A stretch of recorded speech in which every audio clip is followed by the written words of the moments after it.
Kun sagalee bilisummaa Oromooti.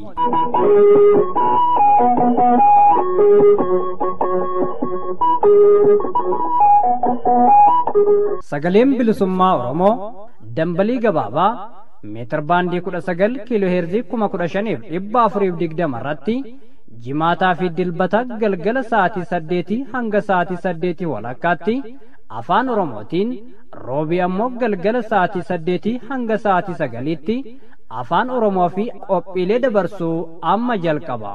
Kun sagalee bilisummaa Oromooti.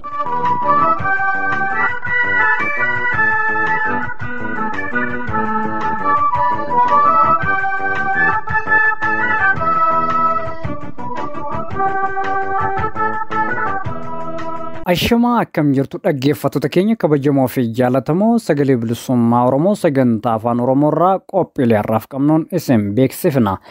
Qophiilee kan isin beeksisuudhaan hanga xumuraatti kan isin faanaa turu an Waaqonoleeti. Akkuma adeeffanne oduun jalqaba qophii keenyaa irratti isiniif dhiyaata. Oduutti aansuun guutummaa qophii keenya har'aa kan ta'e haala gogiinsaa fi beela godina Booranaatti mudatuun beeyladoota loonii fi uummata fixaa jiru irratti gaaffii fi deebii jiraataa godinichaa tokko waliin geggeessine isin biraan geenya. Hundumaa hanga xumura sagantaa keenyaatti nu faana bu'uun nu hordofaa isiniin jecha amma gara jaala oduu dubbisutti isin ceesisa.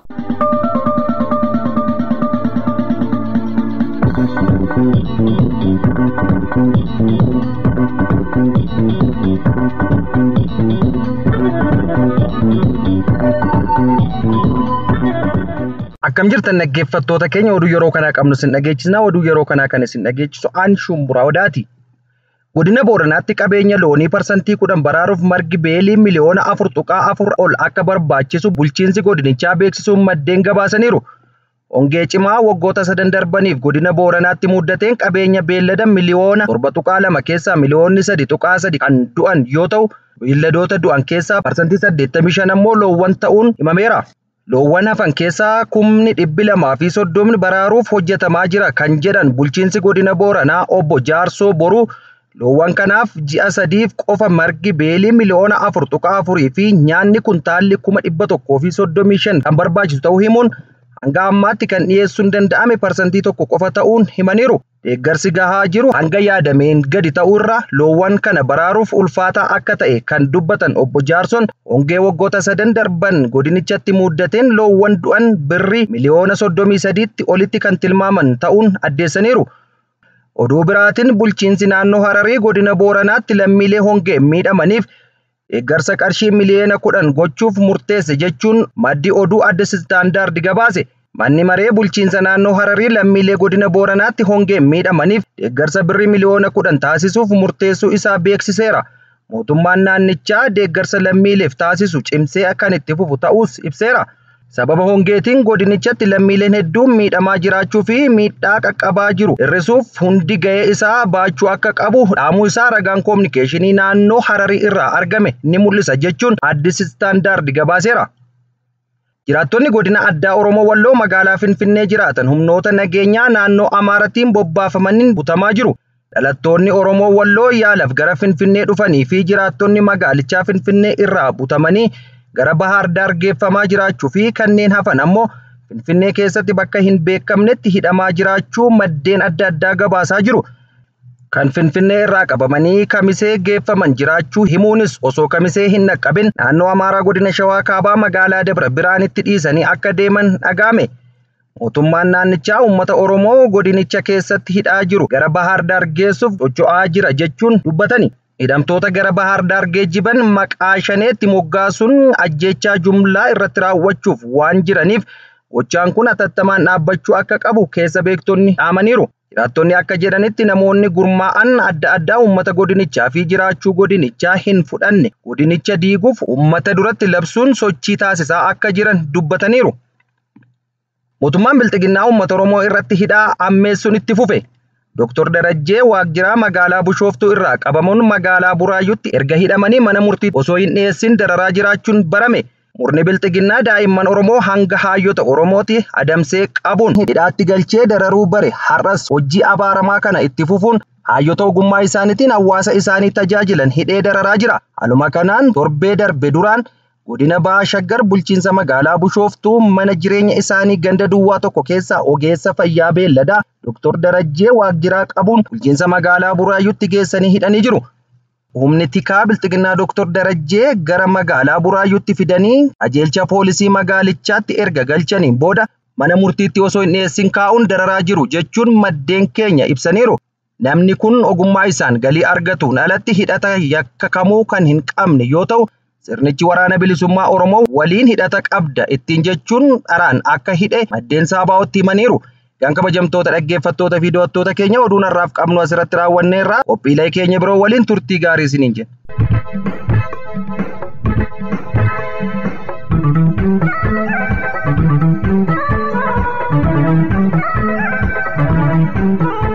Kabajamoo dhaggeeffattoota keenya kan caqasaa jirtan sagalee bilisummaa Oromoo sagantaa afaan Oromoorraa qophii isiniif tamsa'aa jirudha. Qophiin keenya oduu isin dhageessuun eegale ammallee akkuma itti fufetti jira. Haala gogiinsaa fi beela godina Booranaatti mudatuun beelladoota loonii fi uummata fixaa jiru irratti gaaffii fi deebii jiraataa godinichaa waliin geggeessine guutummaa qophii keenyaa irraa ta'a. Weelloo haaraa dhumaatii Booranaa irra gahaa jiru kanaaf tibbana weellifame Arrooy jedhu kana booda itti sinceessifna itti dhiyaadha.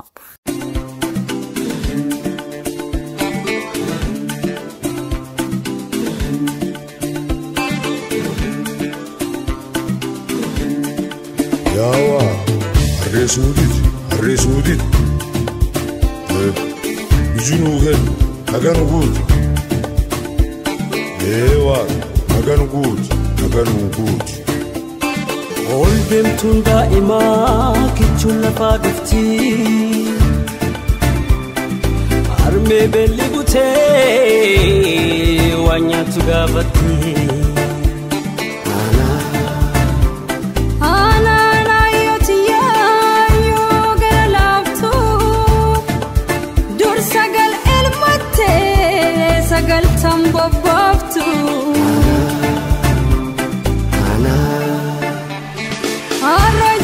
maraf nudak tabalami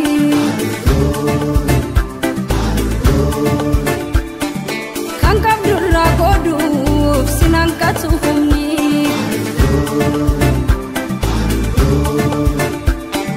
desudin kajirtu marma waluge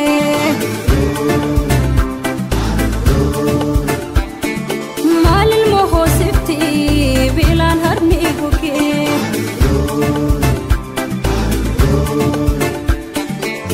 Tukku gamisni kuufee gamisni nagabu argaa anaan jechuu namu waliin dhabu gufaatuun kiyya keeti cabnoliin okkolla kufnu solumaan ceenu soliin offolla deebuun kan kee kiyya beelli keenaaf beela waliin ga'uu dhabaan dhandhaman beela ijji bitaaf mirgaa illaaltu kophaatti warra birraa dhufu malaaf walitti. Tole ulfaadhaa duraan dursa maqaa hordoftoota miidiyaa keenyaatiin guddaa galatoomaan isiniin jedha. Tibba darbillee akkuma kana isinii fi bilbillee waan jiru naannoo sana haala hongee rakkoo uummata irra gahaa jiru naa kaastanii turtanii. Mee haalli suni amma akkam jira maalirra jira mee walumaa gala wanni hongee kun ayyee ibsaan latoome maqaan kee yeroo baadiyyoon akkuma beektu ani kan jiraadhu godina Booranaa magaalaa Mi'aabelloo keessa. Haalli duraan jiru ammoo akkam jira yoo ka'etti taate akka eegatti naa daawwattee egaa guyyaa irraatti yoo baay'inni namduu jiru dabalaa deemu malee wanni hir'ate hin jirtu. Akkuma beekamu amma wanni namni ammaa kan yeroo ammaa kanatti namni waan horii haasa'u jiru hin jiru. Wanni horii dabartee jirtu. horiin wanni dhumattee wanni tokko lamaan ammaan kana waan ittiin si fayyadu osoo hin ta'in waan bora yookaan arduwaa itti ta'ee gujjirtu. Kanaaf amma keessumatti eegii torbaan lama asii namni baadiyyaa kee deeme waan baay'ee si gaddisiisa. Kan namummaa kan keetiyyuu si jibbisiisa hedduu agarte. Kan namummaa kan keetiyyuu ofirraa mul'ate sila akka gatu barbaaddu si godhu. Kaatii haadha kan keetii sababa beelaa sababa nyaata dhabaa. Daara jalaatti haa dhukkubin ta'in lafeen ishii kun egaa limmee ta'ee argamee ol ka'uu dadhabdee sababa beelaatiin harkaan ol qabdee ol kaastu. Kan ammoo yoo atiin deeggarsa kan bira dhiisii nyaatuma birrii 50 qofitti kennitullee namummaan isii sun itti deebitu. Yoo hospitaal fidde namni reefu ati du'ee itti bira deemtu ammaan kana fayya ta'ee sitti agarsiisu qaba. Wanni bira dhukkubi bira hin jiru ka beelaa fedhee sadarkaa du'a hamtu sun irra jiru. Awwaan qofaan jaarsaa jaartii akka daa'imaa fi ijoollee guutuun. Kanaaf wanni aga duraanii jiru caala malee hammaachaa deemu jira. Dhugumaan ammoo wanni kun akki fakkeenya ammaa kana nuti deemu jirru kun tan keessa nu baasaa yoo inni taate baay'ee rakkisaadha. Dhuguma wanni kun waan fakkeenya waliin Boorana kun waan waggaa 30-40 hin deebine waan waggaa 30-40 hin deebine fakkeenya akka qaama tokkootti torbaan tokkoof na deeggaruu dandeetta, ji'a tokkoof na deeggaruu dandeetta. Garuu immoo dhaloota ganga kun namni miliyoona 6 laaka'amu deeggarsa namaatiin torbaan tokkoof ji'a tokko jiraata achiin boodiin jiraataa wanni jedhu waan baay'ee nama yaachisaati. Haalli jiru akka duraanillee caala baay'ee ulfaataatiin jedha. Akkuma duraan caala gargada doof iddoo hamtuu deemu jira. Tole fayyaa ta'e yaada baay'ee bilchaataa dhanaa kaaste dhugaadhuma dubbachuudhaaf haalli hawaasni keenya keessa jiru afaaniin isa dubbatan irraa oliidha. Miidiyaalee adda addaa irratti namoonni dhuunfaan jedhaa jiru. Amma keessattuu gara kan kee akkam bilbiluu na godhe uummanni Oromoo mata Booranaa kana atuma tokkollee fudhate nam tokkollee atuu fudhatee jedhe rakkoo kana baraaruun ni danda'ama. Mootummaanis xiyyeeffannootti laachuu dhabuurraan malee uummata miliyoona 6 uummanni miliyoonni 50-60 dadhabe jechuu miti. Kanaaf namni kan keenya keessattuu hawaasni Oromoo amma alagaa isa kaan irratti qofa quba qabu miti. Hawaasni dhumti Oromoon ummata kana du'arraa baraaruudhaaf amma Boorana baraaruudha dubbiin. Maaliifin akkasiin jedha Booranni kun aadaa duudhaa seenaa Oromoo tiksee waardiyyaa Oromummaa ta'eeti hadhaan nu gahe. Atuu Booranni hin jiraanne yoona seenaan Oromoo innumti Oromoo jennee adda of yaamne afaan kanaan illee ittiin walii galu kunillee jiraachuu dhiisuu mala. Sirna gadaa tiksee aadaa fi duudhaa Oromoo tiksee saba asiin gahe kana uummanni Oromoo immoo rakkoo isaan mudatte kana rakkoo xiqqaadha kun rakkoo beelaa rakkoo namni maallaqaan yookiin qabeenya isaatiin gargaaree irra dabarsuu danda'udha. Akkuma sinaan jettee waggaa tokkoof ji'a tokkoof torbee tokkoof kennanii dhaaban miti. Waan walitti fufiinsaan haga hawaasni kun bakka isaatti deebi'ee dandamatutti hojii hojjetamuu qabudha kan bakka kanatti ta'uu qabu. Kanaaf hawaasuma Oromooti walumaa galatti uummata Oromooti akkam yoo godhee hawaasa kana baraaruu danda'ama dhabamarraa. Amma dubbii jiraachuu fi jiraachuu dhabuu hawaasa keenyaati. Isa kana hawaasni akkam gochuu qabaa isa gara kaan immoo itti deemna walumaan mee kanarraa kaanu. Dhugaadha namni silaa waan fakkeenya yoo walii dhukkubsatu taate wanni hin danda'amne hin jirtu waaqa gadiitti. Dhugaa. Amma Oromoon nama miliyoona 50-60 dhiyaatudha. Akka fakkeenya Oromoon jettee loomiin 50 nam tokkoof baadha. Nam 50 ammoo bareedina miidhagina jedhan. Miidhagina jettu Oromoo namni miliyoona 50-60 yoo birrii tokko qofaan kan walitti buusaate Booran guutuu miliyoona tokko waliin dhaqqabdee jechuudha. Birrii tokko qofaan kan walitti buusaate namni miliyoona 5 namni miliyoona 50 yoo birrii 10 yookaan birrii tokko kan walitti buusaate hagam deeggaruu danda'a yoo kadhanii yaadan taate waanji tokko jila maa hin dandeette jechuudha. Ammoo intalli ammoo wanni islaamaa ta'uu qaba. Keessumaatti amma egaa torbaan tokko asii Oromolleen akka kaaba kibbaa baadiyyaa jiru akka duraan hin jiru beeltii tuni namutti dhaga'amu jirti. Dansaadha ammoo keessumaatti amma Wallaggaa aga kunoo walloo aga argee aga kunoo nam biyya alaaf keessaallee guutammaan kan Oromoon dhukkubuufi jirtu Booranaadhaati. Dhugaa ammoo wanni kun amma Oromoo fakkeenya Oromoo keenyaatti yookaan Itoophiyaa kanaatti dhiyoo mul'atte malee Booranii waggaa 5dha. Oolaa kun kan jiru. Egaa waggaa 5 obsee yeroo dhumaa kan ilmeen nama guyyaadhaan du'uu jirtuutti aanaa keessa guyyaadhaan du'uu jirtuutti amma kan sagalee argatan. Amma kan ammoo maalidha? Ka ardha qabuu danda'an, ka guyyaadhaa kanaaf wajjin haasa'uu jirtan sila dhaqqabuu danda'an. Ka ammoo guyyaadhaan akka tasaanii dhaqqabuu dadhabee fedhe guyyaadhaa iddoo biraatti du'aan deemuutti baay'eedha. Kan ammoo waaqni nama godhee wanni silaa fakkeenya dhuffatanii godhuu danda'an hin jirtu. Dhumaan ammoo waan ta'uu qabnaa yoo kanan taate namni waan ta'uu qabnaa yoo taate waa ta'uu hin dadhabu.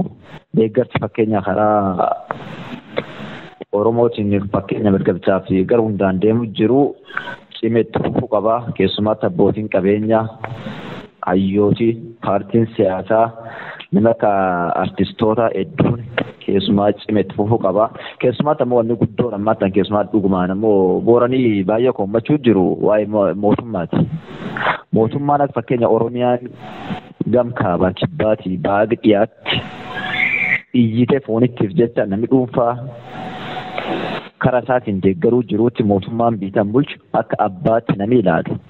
Agammaas yeroo muddama itti labsamu malteetti agammaatti haalli inni jiru fakkeenya itti dhimma kan hubatu salphisee hubatu laafa ta'uun akka nam tokkootti waan baay'ee na gaddisiisaati. Dhugumaan wanni lubbuu namaa caalee hin jirtu. Biyya jechuun uummataadha. Yoo uummatni hin jirre biyyattiin hin jirtu. Akkuma fakkeenya yeroo darbe yeroo amma fakkeenya TPLF fi mootummaa jidduutti Itoophiyaa jidduu wanni hedduun uumame Itoophiyaan gara hundaanuu wanti kullittis waan hedduu taate lubbuu ilmi namaa ta'a uummata tokko uummataadhaaf seena qaba. Uummata guddaa gaafa Afrikaatti hangafta kana sa'aatiin dhibbatu deemutti mootummaan adoo xiqqaate labsii yeroo muddamaa labsuufi malee osoo labsuu baateeyyuu silaa deeggarsaa guyyaa irra ijjuu malee sagalee ta'uufi malee wanni sun tokkollee hin jirtu.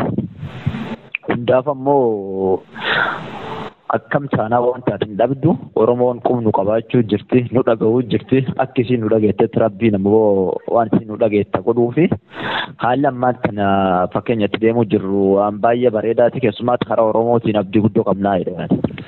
Fayyaa ta'e waan qabxii murteessaa tokko naa kaaste keessattuu waan gara mootummaatiin walitti hidhatu dhugaadha. Yeroo ammaa kana yeroo hawaasni akkas rakkachaa jirutti mootummaan tattaaffii hin goone jechuus miti haga ta'es gochuus mala garuu gahaa akka hin taane beekamaadha. Maaliif yeroodhuma dhiyoo kanatti erguma yeroo darbeesii waliin afgaaffii akkana goone asii konkolaataa hedduudhaan midhaan keessattuu qamadiin gara biyya alaatti yeroo inni fe'amee gurguramu argaa turre.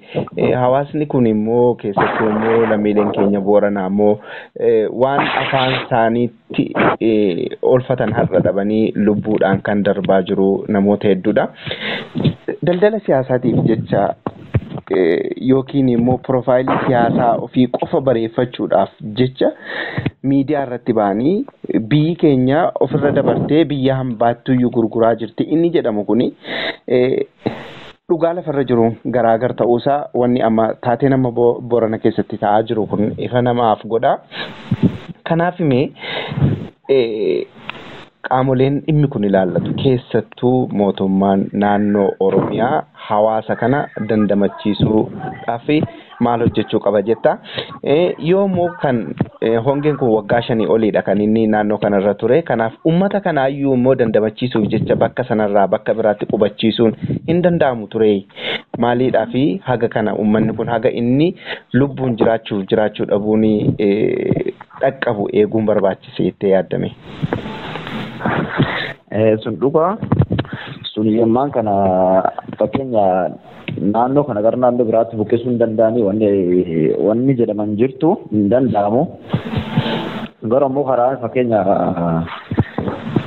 lafti yeroo muddamaatiin mootummaan uummatan gargaaruu hin danda'a yookaan illee fakkeenya yaan taate baay'ee murteessaa na fakkaata.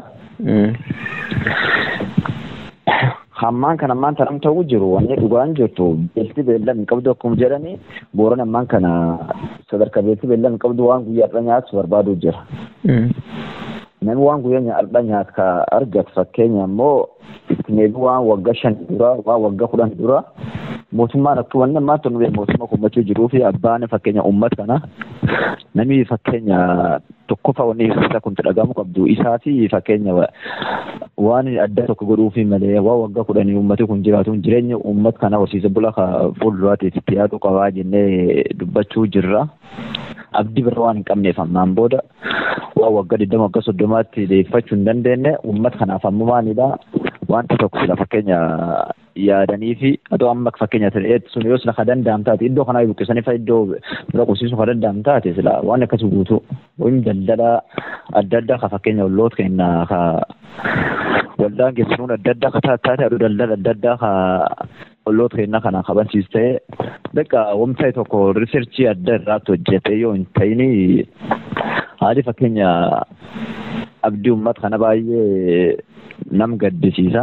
Keessumatti booranii lafa aadaa, lafa dhugaa, lafa gaafa Afrikaa fakkeenya guddaa gaafa Afrikaa ka jedhan sun namni aadaaf dhugaanas waliin dhaqqabsu Oromoo guutuu hojiin isaadha. Wanni sun guutuun ammoo fakkeenya duraanii qabeenyisa ka loonii kan wajjin deemti loon kun guutuun badanii ammaan tan sadarkaa ilmeen nama guutuun baduu jirti. Kanaaf akka yaaduutti wanni as gamana mootummaan labsii yeroo muddamaa uummata kana labsee yoo danda'e deeggaruu fakkeenya deeggaruu qabaayedha.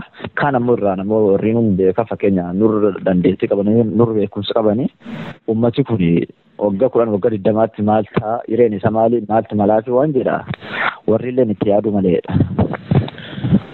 Tole ulfaadhu. Jalqaba irratti qabxii tokko naa kaastee turte keessattuu artistoonni hoogganoonni siyaasaa aktivistoonni adda addaa waan kana irratti hojjechuu qabu kan jedhu yaada naa kaastee turte mee isa irratti kaasa fakkeenyaaf yeroo darbee biyya Turkii fa'itti yeroo kirkira lafaatiin namoonni hedduun dhumanii artistoonni biyya sanii gadi bahanii sooshaal miidiyaadhuma qofa irratti bohanii qarshii miiliyoona hedduu doolaara miliyoona hedduu funaananii uummata isaanii qaqqaban. Akkuma kana warri kan keenya aktivistoonnis amma keessattuu warri sooshaal miidiyaa irratti jiran socho'aa jiru waan bareedaadha. Keessattuu immoo artistoonni Oromoo kanneen hawaasa biratti dhaggeettii qaban hoogganoonni siyaasaa waan kana yeroo isaan gabbahanii dubbatan haga kana dhagahaa hin jiru. Kanaaf mee warri keessattuu hoogganoonni siyaasaa hawaasa biratti dhaggeettii qaban artistoonni Oromoo walitti dhufanii konsertiidhuma wayiillee hojjetanii sooshaal miidiyaa irratti qindaa'anii hawaasa kana gargaaruudhaaf wanni isaan gochuu qaban maaltu jira jettee akka jiraataa godina Booranaa hawaasa sana keessa taa'ee rakkoo hawaasa sanaa ijaan argaa jirutti guyya guyyaadhaan isaanii waliin dhaabbachaa jirutti wanni ati jettu yoo jiraate. An kanarratti wannan jedhu yoo jiraate keessumaatti artistoota taanaan aktiivistoota taanaan paartii siyaasaa adda addaatii fi abbootiin qabeenya hedduulleen waan kan itti yaaduu malu. Itti yaadu qofaan isa immoo fakkeenya seenaa isaanii kabajuutiifillee baay'ee itti yaaduu qaban jedhee yaada. Keessumaatti amma artistootii ga'een isiin fakkeenya sabaa fakkeenya uummata cunqurfamaaf taanaan fakkeenya waan hedduu abbaa barbaadu miidhamaafillee taanaan ga'een isiin taphachuu dandeettu ga'ee baay'ee guddaati. Argina jira fakkeenya keessumaatti Itoophiyaa kuniyyuu yeroo fakkeenya fagoo wanta yeroo dhiyeen fakkeenya TPLF mootummaa wanti agisiin fakkeenya dhiibbachuun agarree jirra. Agisiin dhiibbachuumti fakkeenya isiin gamtoomtee waliin fakkeenya akka Itoophiyaa sana tumsinuuf jettee dhiibba isiin argina jirra. Akkasuni uumtee garuu ammoo ka uummata ka Boorana ka hundee ka guyyaadhaan namni du'uu jiru kan fakkeenya agamumuu dandeetti dhugum lafi jirtu kan ammoo fakkeenya dhugaan dhufte deeggaramtee evidensii dhiyeessite ka dhugaan deeggaramtaa sila dhiibbaa guddaa uumuu dandeetti garuu ammoo itti yaaduu barbaachisa walii dhukkubuu barbaachisa. Bakka uummata Boorana kan buusan of ilaaluutti barbaachisa. Seenaa keenya fakkeenya kaburiitiif illee fadhaa fakkeenya guyyaadhaa si fakkeenya argattee nyaattee foon bareedaa kee jiraatu ka akkuma barbaadde nyaattee galtu ka makiina barbaaddeen imaltee deebitu ilmi kee fakkeenya foon kan kee hangafi kan kee guyyaadhaa beelaadhaan fakkeenya sirriidha ka'uu dadhabee guyyaadhaa tuumanii illaa kanneen du'aa jedhanii sila seenaa akkanaatiif illee of sodaachuu malanii ammoo hundaafuu wannan jedhu keessumaatti aktiivistootii warri dhageettii qaban warri paartii adda addaa fakkeenya duddeema keessumaatti uummata Oromoo kanaaf sagaleen taa'edhaan artistootaan wal qabattee warri hedduun itti yaaduu malanii wanni Boorana keessa jiru waan fakkeenya bulchiinsa keessaniif illee amtuu itti yaaduu malanidha. Dhugaadha. Kana artistoonni keenyas aktivistoonni keessattuu beektonni kanneen dhaggeettii qaban hawaasa biratti fudhatama qabanii waan kana ammaa qabanii irratti hojjechuu qabuun dhaamsuma keenyallee gara maa irratti mee wanni naafe jettu yoo jiraate yeroo amma rakkoon hawaasa kana harkaa qabu keessattuu wanna beelladaa bira dabarreerraa naan jettee jalqaba irratti beelladoonni wanni haftee parsantii xiqqaadha isheeyyuu amma kan beelladootaatu hin taane namuu waan hadha afaansaa kaawwatee waan har'a nyaatee lubbuusaa har'a oolfachuu barbaadu sanarratti muddamee jira hawaasni kun naan jette jalqaba isa kana gadi jabeessitii mee xumura irratti wanni ati nan gaafanne immoo kun hafeera osoo kana na gaafatteeraatte wanni jettus yoo jiraate hawaasuma kanaaf uummata addunyaatiif sagalee akka ta'uuf miidiyaaleen biyya kanaa warri sooshaal miidiyaa yuutuubaroonni warri tiiktookii irra hojjetan akkasumas miidiyaa meenistiriim ta'an tiiviin kan mootummaa kan namoota dhuunfaallee haa ta'u hundisaa sagalee tokkoon hawaasa kana dandamachiisuudhaaf maal gochuu qabu isa jedhu itti dabaliiti wanni siin kaasnellee yoo jiraate akkuma dhaamsaatti cuunfiiti kanumaan marii keenya har'aa goolabanna. Ayyee ani wannan si dabaloo jiraate dhugaadhammaan kan namni immoo fakkeenya miidiyaa irraa ta'ee qaamaan fakkeenya Boorana keessa namni dhimma kana hin deemne hin jiru. Booranillee namoota fakkeenya seenaan isaa akkam turee namni hin beekne hin jiru. Booranii osoo amma fakkeenya sadarkaa maantana dhabaa kanaa miti. Osoo kadhee guyyaadhaa waan nyaatu kadhatu taate baay'isiin kadhatu. Kadhachuun itti hafuudha. Baay'isi kadhachuun itti ulfaata. Sadarkaan ammaantana immoo sadarkaa inni waa bakka dhumir deemee keessumaatti namummaa fakkeenya isaa kan barate namummaan isaa ka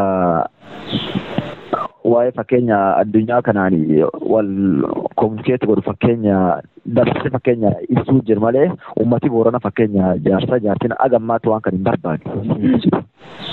Maan jennaani safuu fi safeeffannaa durii qabdu akka warraatti Oromoon hin beelofte jedhanii fakkeenya diinii fi namni bira dhaga'uun hojii ta'u. Kanaaf ammoo maalidhaa sadarkaan ammaan tan dhufan ammoo waa kan ibsaniif sadarkaa dhumaati. Booranaattu yoo biraatti gana seenaa badadhee seenaa badaa qabatu jettee seenaa dhugumaan Booranii ba'ee hin danda'u beektii beellam hin qabdu. Gar jettee na bilmadhaa jedhee dubbateedha. Kanaaf ammoo kubatee wanni ta'uu qaba. Keessumaatti warri aktiivistoota ta'ii artistoota ta'ii yuutuuberoota ta'ii tiiktookkeroota ta'ii nan bira osoo hin taane keessumaatti Oromoon foon keenyaa Oromoo Booranaatiidhaaf dhukkubuu qaba. Beeltii beellam hin qabdu. Uummati kun ammaa kan yeroo ammaan tan jiruutti abdii homaatu hin qabu. Abdiin horii fakkeenyaatiin ammaan kana horii inni qabu ol deebisuudhaaf cidhi bitaa ittiin jirtu. Cidhi yookaan margi bitee fidaafiin hin jirtu. Marguma ol ni nyaata hin jirtu waan ta'eef. Ammaan kan maalidha waan guyyaadhaa nyaatu waan guyyaadhaa fakkeenya maatii isaatiin oolfatu waan guyyaadhaa maatii isaatiin fakkeenya barsiifata kaanii uffisu barbaada malee horii akkana waa horsiifadhaan barbaada. Kanaafi wanni kun Oromoo guutuu biraatti fakkeenya asaayimentii seenaa taatee Booranii akkam jira jedhee kan mirgalcha jiru kan bakki jiru guutuun uf gaafachuu malee nama immoo seenaa ofiitiidhaaf Booran gaafa waggaa 5 oolan fakkeenya hongeen itti buutee maatiin jala dhumtee horiin jala dhumee fakkeenya namni miliyoon 5 miliyoon 2 fi 100 fi 50 deebuu danda'a. Gaafa sanii namni akka dhuunfaa kootitti uummataniidhaaf maal oolee maal ta'ee jedhee of ilaaluu malee kulleen ammoo keessa dabranii fakkeenya barri kulleen seena ta'ee haasa ta'ee hin dabra. Kanaafan akka dhalataa Booran tokko fakkeenya nam Booran keessa jiru waa'ee dhiibbaa isaa kan arguu jirutti dhimmi kun dhimma akka laayyootti nama ilaaluu miti dhimma fakkeenya biyya fayyada. Dhimma fakkeenya addunyaa itti fakkeenya sagalee ta'uuf hin malte addunyaa fakkeenya yeroo waraana qofa biyyi tokko sagalee taatee yeroo namni tokko fakkeenya uummati tokko beelaan fakkeenya dhumuu jirutti dhoksuun maal naaf fakkaata.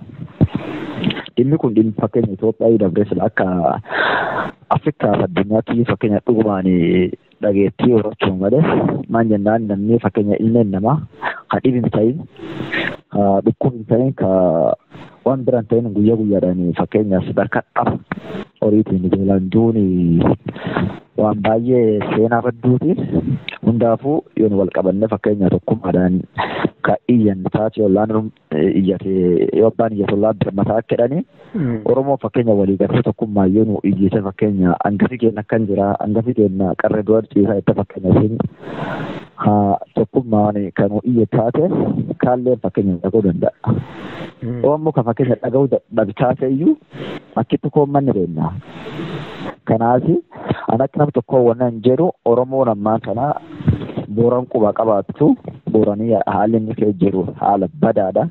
Akka jechaan ibsanii osoo hin taane haala baay'ee seenaa ilma namaatiyyuu fakkeenya Booranaa Curees keessa jira walaadha qabnuuti jedha. Ani hundaafuu waan baay'ee dubbachuu danda'u.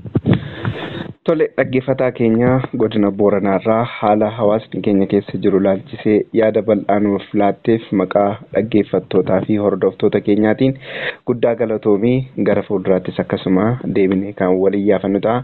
Har'aaf fayyaa ta'e ulfaadhu. Fayyaa ulfaadhu galatoomii.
Sagal el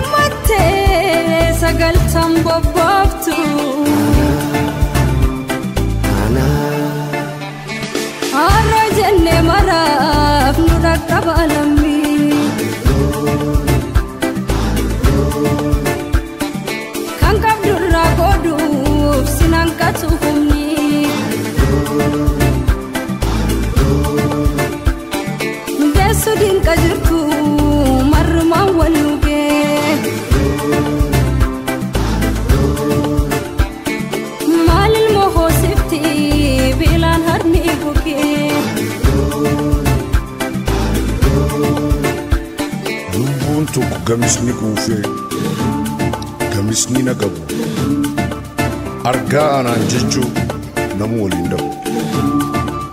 Gufaatuun kiyya keeti cabnoliin okkolla kufnu solumaan ceenu soliin offolla. Deebuun kan kee kiyya beelli keenaaf beela waliin ga'uu dhabaa dhandhamanne beela. Ijji bitaaf mirgaa ilaaltu kophaatti waan rabbi irraa dhufu malaal walitti.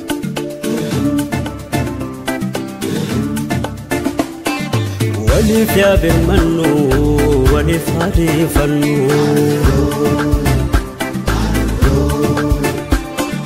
galtee baraan galteef lalleefaa dhaqqabnu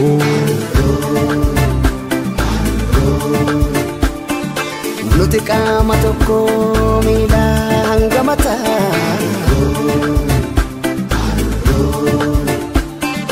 hangafti abbaadhaa maaf dabadeet mataa.